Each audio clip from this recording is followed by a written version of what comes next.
மாண்புமிகு முதலமைச்சர் அவர்களே, காவிரி நதிநீர் விவகாரத்தில் தமிழக விவசாயிகளின் வாழ்வாதாரத்தையும் நமது மாநிலத்தின் வரலாற்று சிறப்புமிக்க நதிநீர் உரிமைகளையும் காப்பதில் இந்த அரசு துளியும் சமரசம் செய்து கொள்ளாது என்பதை இப்பேரவையில் உறுதியாக தெரிவித்துக் கொள்கிறேன். கர்நாடகாவின் தற்போதைய முதலமைச்சர் அவர்கள் மேகதாது பிரச்சனையை சமீபத்தில் எழுப்பிய உடனேயே மாண்புமிகு தமிழக முதலமைச்சர் அவர்கள் 25/5/2026 அன்று அரசு தலைமை வழக்கறிஞர், உச்ச நீதிமன்ற மூத்த வழக்கறிஞர் மற்றும் உயர் அதிகாரிகளுடன் ஆலோசித்து இப்பிரச்சனையை குறித்து எடுக்க வேண்டிய நடவடிக்கைகளை பற்றி அறிவுறுத்தினார்கள். அத்துடன் நிற்காமல் நமது மாண்புமிகு முதல்வர் அவர்கள் அடுத்த நாளே 26/5/2026 தனது கடிதத்தின் வாயிலாகவும் 27/5/2026 அன்று மாண்புமிகு இந்திய பிரதமர் அவர்களை நேரில் சந்தித்து மேகதாது திட்டத்திற்கு எவ்வித அனுமதியும் அளிக்க வேண்டாம் என மீண்டும் வலியுறுத்தினார்கள். மாண்பு தமிழக முதல்வர் அவர்கள் 25/5/2026 அன்று உத்தரவிட்டதின் அடிப்படையில் தமிழ்நாடு அரசு சார்பாக புதுடெல்லியில் உள்ள தேசிய பசுமை தீர்ப்பாயத்தின் முதன்மை அமர்வில் மேகதாது திட்டத்தை எதிர்த்து 27/5/2026 அன்று ஒரு மனு தாக்கல் செய்யப்பட்டுள்ளது. இந்த சூழலில் மாண்பு தமிழக முதல்வர் அவர்கள் 18/6/2026 அன்று அமைச்சர்கள், சட்ட வல்லுநர்கள் மற்றும் காவேரி தொழில்நுட்ப குழு மற்றும் பன்மாநில நதிநீர் பிரிவினை தலைவர் ஆகியோருடன் ஆலோசித்த பின்னர் மேகதாது திட்டத்தை எதிர்த்த ஒரு தீர்மானத்தை முன்மொழியலாம் எனவும் அதற்கு அனைத்து சட்டமன்ற உறுப்பினர்களின் ஒருமித்த ஆதரவை கோரலாம் எனவும் முடிவெடுத்தார்கள். காவேரி நதிநீர் விவகாரத்தில் ஒருமனதாக ஏற்றப்பட்ட தீர்மானத்தில் மாண்புமிகு எதிர்க்கட்சி தலைவர் அவர்கள் 4/3/2026 அன்று தமிழ்நாடு அரசு ஒன்றிய அரசுக்கு மேகதாது அணை விவகாரம் குறித்து ஒரு புதிய நடுவர் மன்றம் அமைக்க முன்மொழிவுகள் அனுப்பியதும் குறித்து தீர்மானத்தில் சேர்க்க கோரிக்கை வைத்தார். அதன்படி இப்பேரவையில் 19/6/2026 அன்று நடுவர் மன்றம் அமைக்குமாறு வலியுறுத்தி ஒருமனதாக தீர்மானம் நிறைவேற்றப்பட்டு அதன் நகலை அன்றே தனது நேர்முக கடிதம் வாயிலாக மாண்புமிகு முதல்வர் அவர்கள் மாண்புமிகு இந்திய பிரதமர் அவர்களுக்கு அனுப்பியுள்ளார்கள் என்பதை குறிப்பிட விரும்புகிறேன்.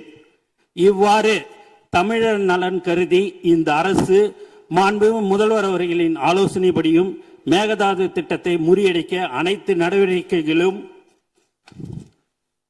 தொடர்ந்து எடுத்து வருகிறது.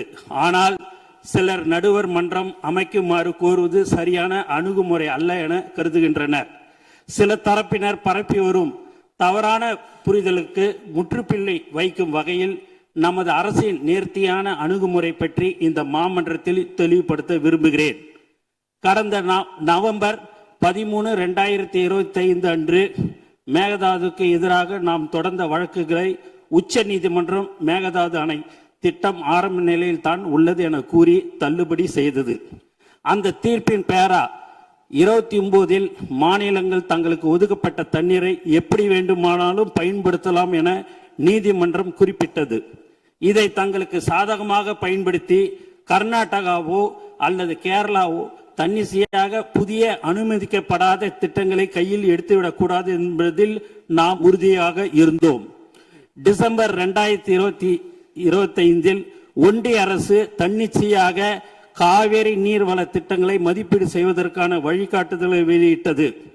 மேலும் கடந்த மே 2026 நாளிட்ட ஒன்றிய ஜல் சக்தி அமைச்சகத்தின் கடிதம் மூலம் மத்திய நீர்வள ஆணையம் CWC கர்நாடகாவின் மேகதாது திட்ட அறிக்கை DPR மீது தனது தொழில்நுட்ப கருத்துக்களை வழங்கி அடுத்த கட்ட நகர்வுக்கு காத்திருப்பது அம்பலமாகியுள்ளது. இருப்பினும் இந்த வழிகாட்டுதல்களை கடுமையாக எதிர்த்தும் தமிழ்நாடு அரசு 9/6/2026 அன்று ஒரு கடிதம் எழுதியுள்ளது.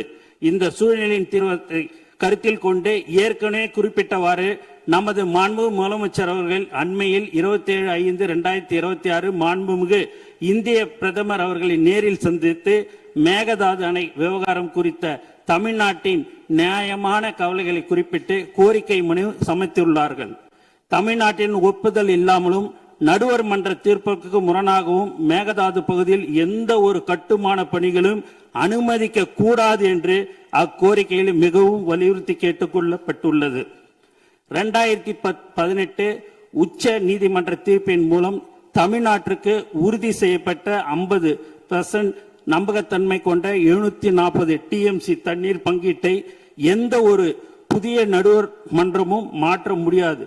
எனவே கர்நாடகா தமிழ்நாட்டிற்கு அளிக்க வேண்டிய 176.25 TMCயில் எந்த மாற்றமும் ஏற்படாது. 177.25 TMCயில் எந்த மாற்றமும் ஏற்படாது. 1956ஆம் ஆண்டு நதிநீர் தாவா சட்டத்தின் பிரிவு 4(1) படி ஏற்கனவே தீர்க்கப்பட்ட பிரச்சனையை மீண்டும் திறக்க சட்டத்தில் இடமில்லை. 2018 தீர்ப்பில் உபரி நீர் சர்ப்ளஸ் வாட்டர் குறித்து துல்லியமாக கணக்கிடப்படவில்லை. இதனை பயன்படுத்தி கர்நாடகா உச்ச நீதிமன்றத்தில் ஏற்கனவே ஒரு அசல் வழக்கை தொடர்ந்தது. 1956 நதிநீர் தாவா சட்டத்தின்படி இத்தகைய புதிய நதிநீர் பிரச்சனையை ஒரு நடுவர் மன்றத்தால் மட்டுமே தீர்க்க முடியும் என்பது உச்ச நீதிமன்றத்தில் நமது வாதமாகும். காவேரி மேலாண்மை ஆணையம் CWMA கர்நாடகாவின் விரிவான திட்ட அறிக்கையை DPR நிராகரித்து விட்டது என்று கூறுவது முற்றிலும் தவறானது. காவேரி மேலாண்மை ஆணையம் CWMA கர்நாடகாவின் விரிவான திட்ட அறிக்கையை DPR நிராகரிக்கவில்லை. மாறாக எவ்வித கருத்தும் கூறாமல் மத்திய நீர்வள ஆணையத்திடமே CWC திருப்பி அனுப்பியுள்ளது. எனவே ஆபத்து இன்னும் நீங்கவில்லை. மாண்புமிகு பேரவைத் தலைவர்களே, ஒன்றிய அரசும் கர்நாடகாவும் புதிய வழிகாட்டுதலின் கீழ் மேகதாது திட்டத்தை மறைமுகமாக மேற்கொள்ள முற்படும் வேளையில் நாம் கைகளை கட்டிக்கொண்டு வேடிக்கை பார்க்க முடியாது. அந்த வகையில் மாண்புமிகு முதலமைச்சர் அவர்கள் மாண்புமிகு இந்திய பிரதமர் அவர்களிடம் வழங்கிய கோரிக்கையின் தொடர்ச்சியாகவும் ஒன்றிய அரசின் தன்னிச்சையான நகர்வுகளை முடக்குவதற்கும் உபரி நீர் மீது தமிழ்நாட்டின் உரிமையை நிலைநாட்டுவதற்கும் ஒரு மிக சிறந்த அணுகுமுறையாகவே புதிய நடுவர் மன்ற கோரிக்கையை முன்வைத்துள்ளோம்.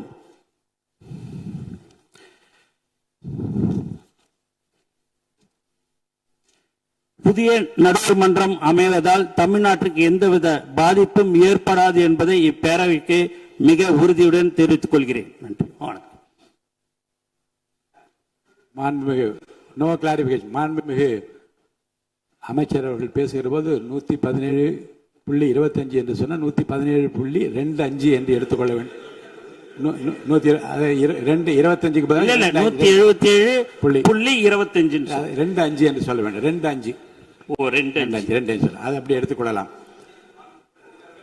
மாண்புமிகு அமைச்சர் அவர்கள் மாண்புமிகு அமைச்சருடைய விளக்கத்தை மாமன்ற உறுப்பினரும் நாடும் கேட்டது. உட்காருங்க, தயவுசெய்து உட்காருங்க.